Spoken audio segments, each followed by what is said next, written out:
There is a classic question that's caught by that big sounding word called theodicy, which is simply an English version of two Greek words which have to do with justifying God. And why do you have to justify God? Well, you have to justify God in the face of evil. There is palpable evil in the world. And is God the cause of it?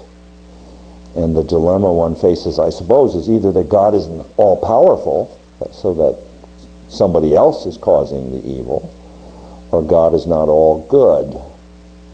Now, when faced with that, I want to do two things. First of all, I want to be clear about God is all good. I may not know how God is all powerful, but I want to assume God is all good.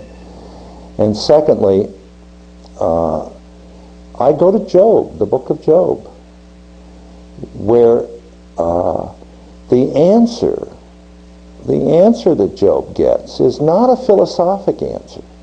Job demands that he see God, that he meet God, that he experience God, that God somehow be with him in his suffering, touch him in his suffering, be with him in the evil.